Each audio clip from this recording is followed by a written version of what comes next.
ಸ್ನೇಹಿತರೆ ನಮಸ್ಕಾರ. ಸ್ಪೋರ್ಟ್ಸ್ ಮೇಲ್ಗೆ ಸ್ವಾಗತ. ನಾನು ಸೋಮಶೇಖರ್ ಪಡುಕೆರೆ. ಸ್ನೇಹಿತರೆ, ರಾಜ್ಯ ಸರ್ಕಾರ ಬಜೆಟ್ನಲ್ಲಿ ಬೆಂಗಳೂರಿನಲ್ಲಿ ಸ್ಪೋರ್ಟ್ಸ್ ಸಿಟಿಯೊಂದನ್ನು ನಿರ್ಮಿಸಲು ತೀರ್ಮಾನಿಸಿದೆ. ಬಹಳ ಒಳ್ಳೆಯ ವಿಚಾರ. ಯಾಕಂತ ಹೇಳಿದ್ರೆ ಸ್ಪೋರ್ಟ್ಸ್ ಸಿಟಿ ಮಾಡುವುದರಿಂದ ತುಂಬ ದೊಡ್ಡ ಬೃಹತ್ ಪ್ರಮಾಣದ ಟೆಂಡರನ್ನು ಕರಿಬಹುದು. ಅದರಿಂದ ಒಳ್ಳೆಯ ಆದಾಯ ಬರ್ತದೆ. ಜನಪ್ರತಿನಿಧಿ ಎನಿಸಿಕೊಂಡವರಿಗೆ ಒಳ್ಳೆಯ ಆದಾಯಗಳು ಬರ್ತದೆ. ಸೊ ಅದು ಮಾಡುವುದು ತಪ್ಪಲ್ಲ. ಅದೇ ರೀತಿಯಲ್ಲಿ ಕಂಠೀರವ ಕ್ರೀಡಾಂಗಣ, ಕಂಠೀರವ ಇಂಡೋರ್ ಕ್ರೀಡಾಂಗಣ, ಜಿಲ್ಲಾ ಮಟ್ಟದ ಕ್ರೀಡಾಂಗಣಗಳ ಬಗ್ಗೆ ಕಾಳಜಿ ವಹಿಸುವ ಸರ್ಕಾರ ಗ್ರಾಮೀಣ ಪ್ರದೇಶದಲ್ಲಿಯೂ ಕೂಡ ಕ್ರೀಡಾಂಗಣಗಳ ಬಗ್ಗೆ ಗಮನ ಹರಿಸಬೇಕಾದ ಅಗತ್ಯವಿದೆ.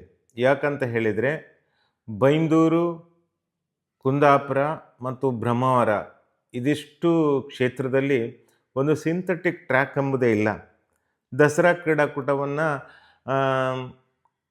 ಗಾಂಧಿ ಮೈದಾನದಲ್ಲಿ ನಡೆಸಬೇಕಾದಂಥ ಪರಿಸ್ಥಿತಿ. ಅಲ್ಲಿ ಎಲ್ಲವೂ ಕೂಡ ಗಾಂಧಿ ಮೈದಾನದಲ್ಲೇ ನಡೆಯಬೇಕಾಗ್ತದೆ. ಕುಂದಾಪುರದಲ್ಲಿ ಬೇರೆ ಜಾಗ ಇಲ್ಲದ ಕಾರಣ ಅದನ್ನು ಸಿಂಥೆಟಿಕ್ ಟ್ರ್ಯಾಕ್ ಯಾಕೆ ಮಾಡಬಾರ್ದು ಅಂತ. ಯಾಕಂತ ಹೇಳಿದರೆ ಮಕ್ಕಳು ಈಗ ಒಂದು ಹರ್ಡಲ್ಸು ನಡೆಸಬೇಕಾದ್ರೆ ಹರ್ಡಲ್ ಇರಬೇಕಾಗ್ತದೆ. ಅದನ್ನು ಸಮತಟ್ಟಾದ ಜಾಗದಲ್ಲಿ ನಿಲ್ಲಿಸಬೇಕಾಗ್ತದೆ. ಯಾಕಂತೇಳಿ ಅದರ ತಾಗಿ ಬೀಳಬಾರ್ದು. ಸೊ ಸಿಂಥೆಟಿಕ್ ಟ್ರ್ಯಾಕ್ನಲ್ಲಿ ಅದು ಇಟ್ಟರೆ ನಿಜವಾಗಿ ಅದೊಂದು ಉತ್ತಮ ಗುಣಮಟ್ಟದ ಹರ್ಡಲ್ ಸ್ಪರ್ಧೆಯಾಗಿ ನಡೀತದೆ. ಇದು ಏರು ತಗ್ಗು ಹೊಂಡ ಇರುವಂಥ ಗಾಂಧಿ ಮೈದಾನದಲ್ಲಿ ಇಟ್ಟರೆ ಅದು ಸ್ಪರ್ಧಿಗಳಿಗೆ ಹೆಚ್ಚು ಅನುಕೂಲವಾಗುವುದಿಲ್ಲ. ಅದೇ ರೀತಿ ಹೆಚ್ಚಿನವರು ಕೂಡ ಈ ರೀತಿಯ ಸವಾಲುಗಳಿರುವಂಥ ಕ್ರೀಡೆಗಳಲ್ಲಿ ಪಾಲ್ಗೊಳ್ಳುವುದು ಕೂಡ ಇಲ್ಲ. ನಮ್ಮದು ಏನಾಗಿದೆ ಅಂತ ಹೇಳಿದ್ರೆ, ಕ್ರಿಕೆಟಲ್ಲಿ ಟ್ರೈನಿಂಗ್ ಒಂದು ಮೂಲೆಯಲ್ಲಿ ಒಂದು 4 ನೆಟ್ ಹಾಕ್ಕೊಂಡು ಕ್ರಿಕೆಟ್ ಹೇಳಿಕೊಟ್ರೆ ಮುಗಿಯಿತು, ಸ್ಪೋರ್ಟ್ಸ್ ನಡೀತಾ ಇದೆ ಅಂತ ಹೇಳ್ತೀವಿ. ಅದೇ ರೀತಿ ಮಕ್ಕಳು ಕ್ರಿಕೆಟ್ ಆಡ್ತಾ ಇದ್ದರೆ ಅಲ್ಲಿ ಕ್ರೀಡೆ ನಡೀತಾ ಇದೆ ಅನ್ನುವಂಥ ಪರಿಸ್ಥಿತಿ ನಿರ್ಮಾಣವಾಗಿದೆ.